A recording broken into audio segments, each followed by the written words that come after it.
Welcome to Dynamic Homeschool. I'm a military spouse and homeschooling mom to 4 children. We've been doing it for 8 years now. In the last 4 years, we've been using layers of learning for our history, geography, art, and science. And I've noticed there's not a lot of reviews on YouTube for it, so I thought I would provide my opinion, the good and the bad about it.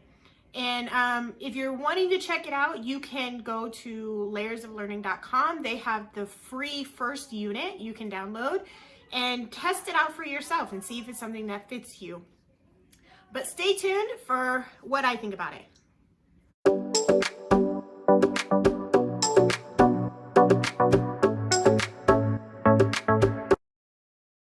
We've been using layers of learning for 4 or 5 years now. We're about to go on to year 4, and we would have completed the entire cycle one time. Layers of learning is a project, I want to say project-based. It is a unit study curriculum, but you get to make the unit studies. They give you the ideas. So, like I said, it has 4 years, and you can start on any year that you want. And you can skip around however you want. The goal is that you would do all 4 years, and then you would cycle back around and start over again, but you would build upon what you've already studied. So what I love about it is it's chronological. If you start with year 1, you start in ancient times, and then you'll go to medieval times, and then you go to early modern times, and then you'll go to modern time. So I love that it's chronological if that's something that you're looking for. But if it's not, let's say that you're just kind of jumping in already and you've already started with ancient times, then you can skip to year 2 and start there. You don't have to start in year 1. So I love that you can start anywhere, and it's a unit study approach. Layers of learning includes 4 subjects. It has history, science, geography, and art. All of them will usually correspond some way to your history unit. So if you were studying Renaissance time, or I'll use layers of learning year 1, unit 1, because it is available on their website for free. So you can test this unit out and see if you like it. But so year 1, unit 1, you'll study first civilizations, and then you're also in geography, you're going to study maps and globes, and that'll give your child a chance to figure out where this part of history is learning or is happening. And then you'll also, in science, you study planets, which kind of goes along with maps and globes, and then in art, you'll study cave painting. So I love that they have taken these 4 subjects and created a unit for me already. Okay, so in this, which I told you you can get for free off of layersoflearning.com. So inside, they have these color coding faces. So grades 1 through 4, 5 through 8, and 9 through 12. These color coding faces correspond to, they give you a book list, which is great. So you can see the color coding that tells you, it tells you which student could possibly read that book. So it kind of gives you an idea.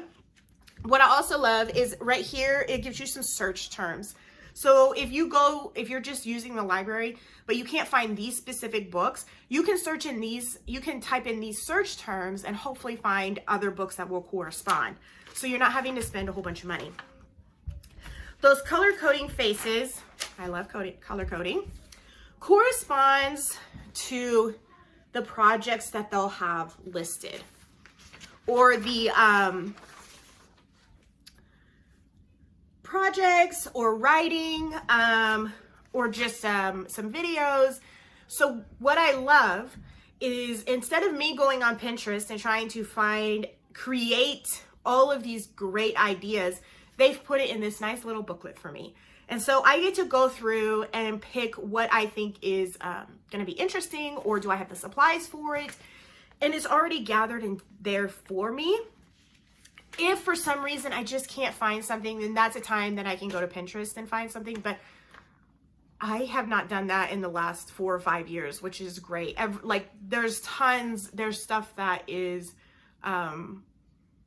supply intensive, and then there's stuff that's just like a video or a book, or read a book and write about it. So I love that they color coded it based off of grades. Now, because they color coded it based off of grades, this fits right into the positive for me, is that it fits for multiple grade levels. You can use this from kindergarten or pre-K all the way up to college level, and you just have to buy it once. And then as long as you just save how you labeled your lesson, what you did, what the objectives were, when you circle back around the next time after 4 years, you can come back and say, oh, I remember studying this. If they don't remember it, then you already have something that's created. And if they do remember it, even if they don't remember it, but it's you did it when they were in first grade and now they're in fifth grade, then you know that you can take that information, do a little bit of it, and then expand, because now they're older and have more comprehension and critical thinking. So I love that it fits for all grade levels. What I also love is the freedom to tailor it to my children based off their grade levels and based off of their interests. My daughter is an avid reader, so for when we're doing this program, I ensure that I schedule as many books as I can regarding this subject, because she loves reading and she can read quickly. And so this enhances her lessons. My son, on the other hand, is not an avid reader. He doesn't really like writing either, but he can do projects. He likes doing projects. And so maybe we'll do more projects with him, or I will read the books with him instead of him just reading it by himself.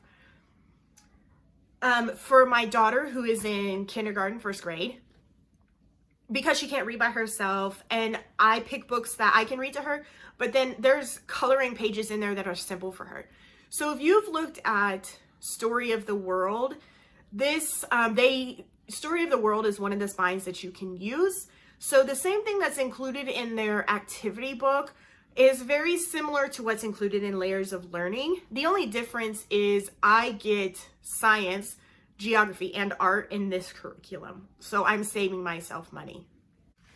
What I also love about this curriculum is when you first open up the unit, they give you a brief description of this time period that you're learning about. So you can read it to your kids, give them an idea of what you're learning, and you have an idea. So when you get ready to create the lesson, you have some keywords as well, or maybe there's something that sticks out to you that you can also teach them. What I also love, and it's not on here, and they've created their own separate curriculum, is in here they will have little additional layers. So just to add on to, so like I said, when you come back around, this might be the place that I'm going to go to, because I'll go to this additional layer because I've already studied this unit. We've already done it, and now I'm coming back around, but I don't know where to dig deeper. This additional layer is great, and this already helps me kind of figure out where I want to go from there. What I also love, and they have created their own curriculum, but they did have these little writer workshops. So you could include writing as well. It already gives you an idea, which I am not super creative. And so sometimes I need some help. And so I love that they give me this writing opportunity to fit in for my kids and as part of their school, and it matches what they're doing and adds to the depth of the lesson and ensures that they're understanding and comprehending and questioning history and what's happening. So I love that even though it's geography, history, science, and art, there's some writing sprinkled in there for us. Okay, another aspect of this curriculum that I love is they have these, what would you call them? They're timeline stickers. There's, well, if you print them on sticker paper, but they're timeline stickers, timeline photos that you can, if you had a big timeline on the wall, some homeschoolers like to have a huge timeline, they have the space to do that. You can cut these out and stick them on the timeline so your kids can realize that this might be happening now, but there's also on the other side of the world something else happening. And because I don't know about you, but I forget, and I shouldn't, that there's other big problems happening on the other side of the world, that it's not just what's happening in the United States, that there's other problems happening. And sometimes I need the reminder. And even when I was in school, I don't remember being reminded in my head. I just thought they kind of like happened in chronological and one at a time, and not realizing that multiple things were happening at one time. So I love that this reinforces that idea that in history, I also reinforce the idea that there's different lenses to look at through history. And so question and consider which lens is being used to teach history. And so that's what I want to instill, that college level information. I want to instill at a young age already to get them thinking and critically thinking. So I love this. You're supposed to use it on a big one. I personally, we use it. I took a big art book, and then I cut a portion of it at the top off. And so I just created a flippable timeline that my kids can use and that we can keep. So as we're going through the years, we just continue to glue onto this one and keep it. Then also, another thing we do, so on their website, Layers of Learning, they have a timeline book that you can purchase. They also give you instructions on how to create this one if you just wanted to create it yourself. So that's what we did. So what we also have is, this is where we keep any of the cutouts or the maps or our drawings, because sometimes we'll draw stuff. This is kind of where we keep that stuff. You're supposed to like write the unit that you're doing it, but we started and then we stopped partway through. So it's just become a place where we just are keeping tabs and keeping all of our history stuff together.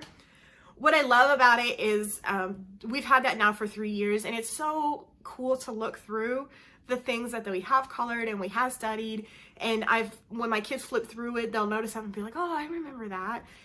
Even though it's not something, like if I were to mention it, it wouldn't make any sense probably unless it stuck out to them. But seeing this little picture kind of brought back some homeschool memories for them. So I love that we get to keep that all together.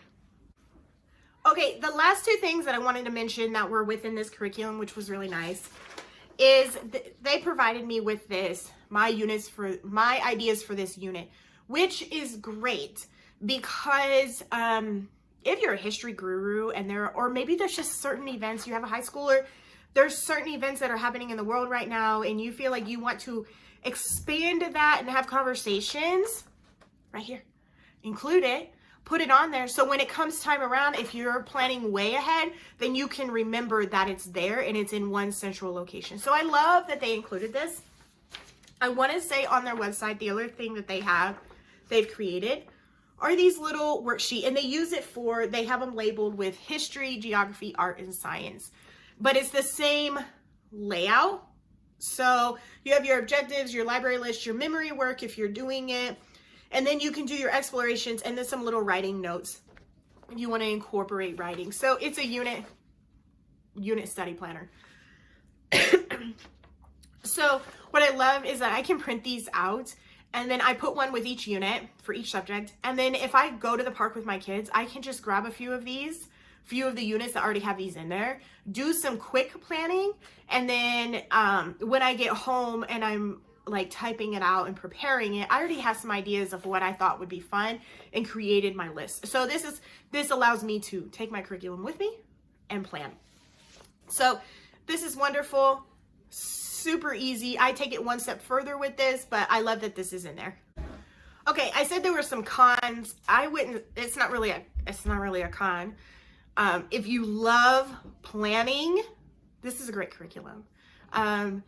It is very teacher intensive planning because you are building the lessons for your kids. It's not an open and go curriculum where you can just purchase it and it tells you what you're going to do on day 1, what you're going to do on day 3, and you have to plan it. So I love that aspect. That's why I wanted this curriculum, because I wanted to in my previous videos when I've talked about the pros of homeschooling, I really wanted to teach to their interest. So I didn't want an open and go curriculum and I was learning something, or my kids were learning something that was not interesting. So I wanted something that would give me some ideas, because Pinterest was getting overwhelming, but help me guide in what we were teaching, and teaching history chronologically is what I really wanted to do. So the only con is that it is teacher intensive. If you were looking for something that was open and go, this is not it. Now, you can create it open and go. If you want to plan, you can create it as open and go, and that's what I do. So in my next video, I'll show how I create an open and go curriculum using this as my foundation, if say I will. So hopefully, if you were looking to use layers of learning, this kind of helps you decide which one is going to be best for you. If you have any questions, feel free to comment. Happy homeschooling!